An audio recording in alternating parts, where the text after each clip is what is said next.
Hello बच्चों, आज के इस वीडियो में हम सीखेंगे properties of rational numbers. Rational numbers क्या होते हैं ये हमने पिछले वीडियो में सीखा था। तो रैशनल नंबर की पहली प्रॉपर्टी क्या होती है? Closure property. So closure property में क्या होता है, अगर दो रैशनल नंबर्स हैं A and B, okay, so उन रैशनल नंबर्स को अगर हम ऐड करते हैं तो हमें रैशनल नंबर ही मिलेगा।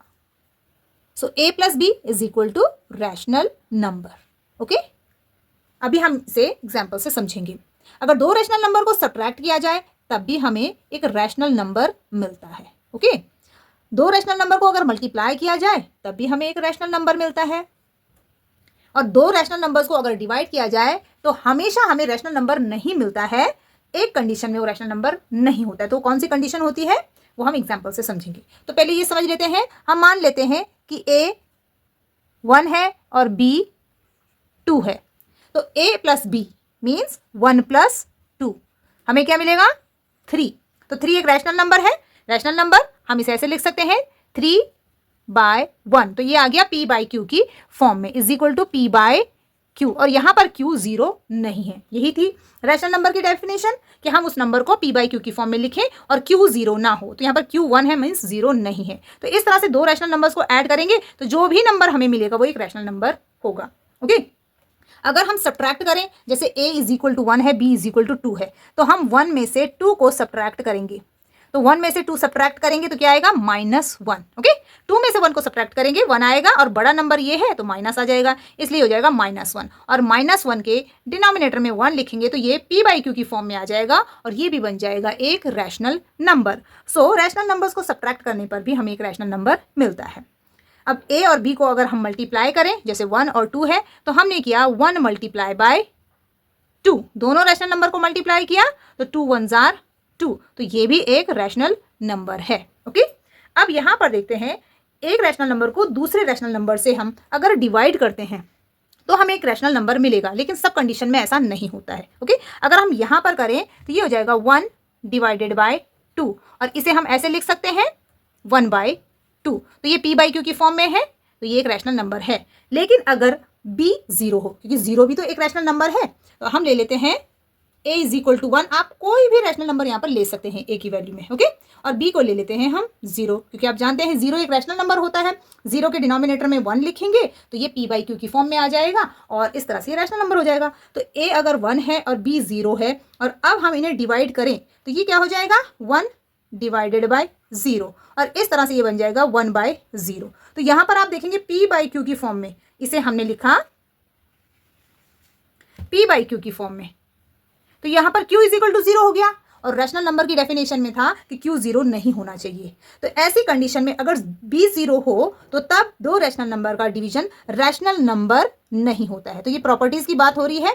तो एडिशन हमेशा रैशनल नंबर होगा, सब्ट्रैक्शन भी रैशनल नंबर होगा, मल्टीप्लिकेशन भी रैशनल नंबर होगा, लेकिन डिवीजन हमेशा रैशनल नंबर नहीं होगा। ओके, अब मैं बताती हूँ आपको कि क्लोजर प्रॉपर्टी ये नाम आप याद कैसे रखेंगे, क्योंकि बच्चों को अक्सर कंफ्यूजन हो जाता है कि कौन सी क्लोजर प्रॉपर्टी है, कौन सी कम्यूटेटिव है, कौन सी एसोसिएटिव है। सो क्लोजर प्रॉपर्टी में आप क्लोजर वर्ड देख रहे हैं, तो क्लोज मतलब पास आना। तो जब दो रैशनल नंबर एक दूसरे के पास आते हैं तो हमें जो मिलता है वो नंबर वैसा ही होता है जैसे वो नंबर पहले थे, यानी कि ये रैशनल नंबर थे तो इनके एडिशन, सब्ट्रैक्शन, मल्टीप्लिकेशन से हमें रैशनल नंबर ही मिलता है। इसे हम क्लोजर प्रॉपर्टी कहते हैं। Okay,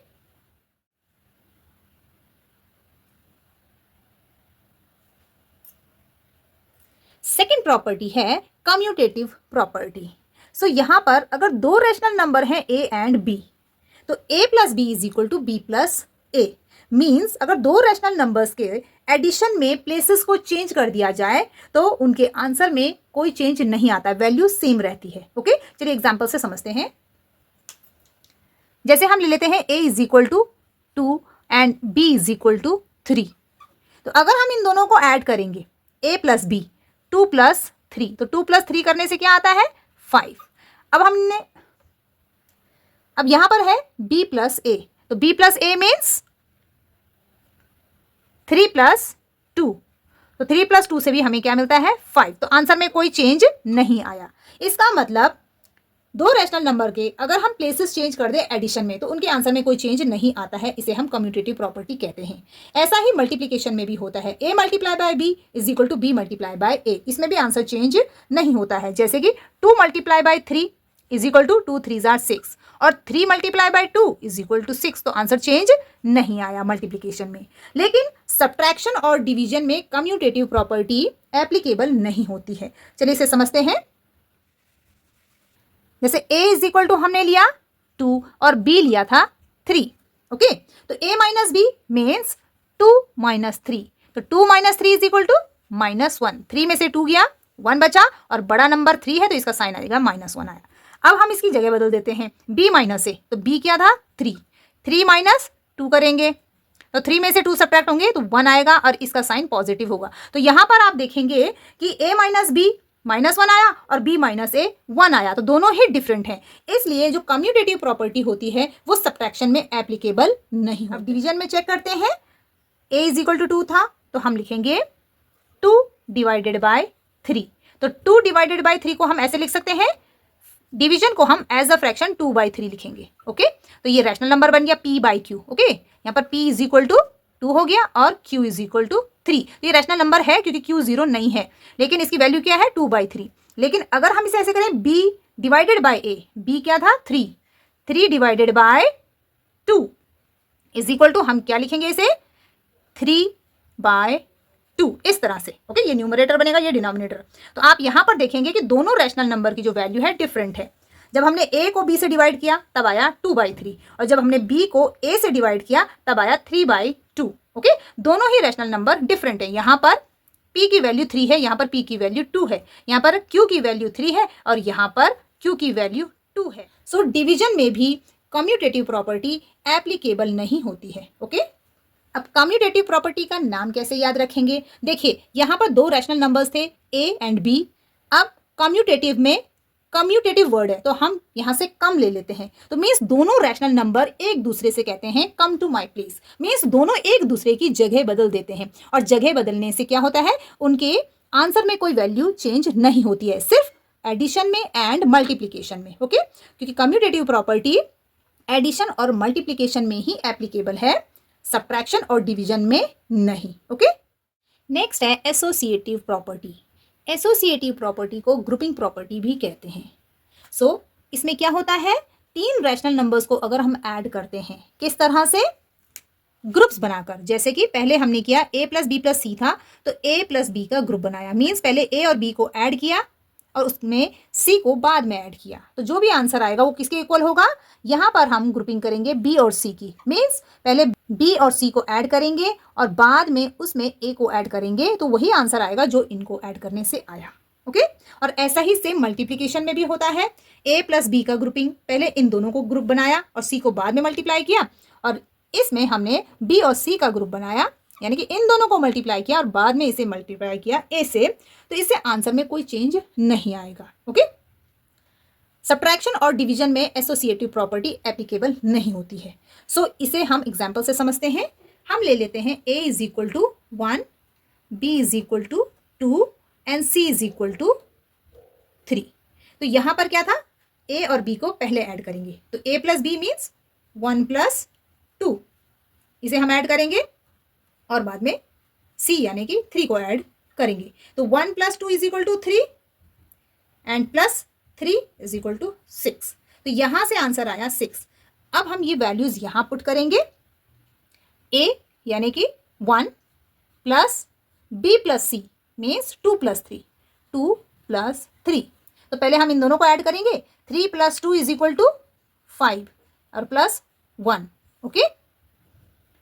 5 plus 1 is equal to 6। तो हम चाहें पहले इनको ऐड करें या फिर इनको ऐड करें, आंसर में कोई चेंज नहीं आता है, दोनों साइड से आंसर 6 आया, मीन्स हमेशा ये इक्वल ही होगा, ओके।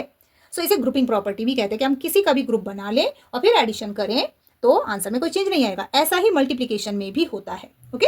जैसे यहां पर है a मल्टीप्लाई बाय b यानी कि 1 multiply by 2, 1 multiply by 2 and multiply by 3, c का मतलब है 3, तो 1 2 जार 2 multiply by 3 is equal to 3 2 जार 6, इनका मल्टीप्लीकेशन भी 6 आया। अब यहाँ पर वैल्यूज पुट करेंगे तो ये हो जाएगा, सबसे पहले a की वैल्यू लिखेंगे हम 1 multiply by b multiply by c 2 multiply by 3, 2 multiply by 3, okay. So 1 as it is लिखेंगे, 2 3s are 6 and 6 1s are 6। तो आप देखेंगे कि मल्टीप्लीकेशन में भी आंसर हमारा सेम आया दोनों साइड से। तो एसोसिएटिव प्रॉपर्टी एडिशन में और मल्टीप्लिकेशन में एप्लीकेबल होती है। अगर यहाँ पर सब्ट्रैक्शन का साइन हो या डिवीजन का साइन हो, मीन्स सब्ट्रैक्शन और डिवीजन में ये प्रॉपर्टी एप्लीकेबल नहीं होती है। आप इन वैल्यूज को सब्ट्रैक्शन और डिवीजन में रखकर चेक कर सकते हैं, आंसर सेम नहीं आएंगे आपके, ओके। नेक्स्ट है डिस्ट्रीब्यूटिव प्रॉपर्टी।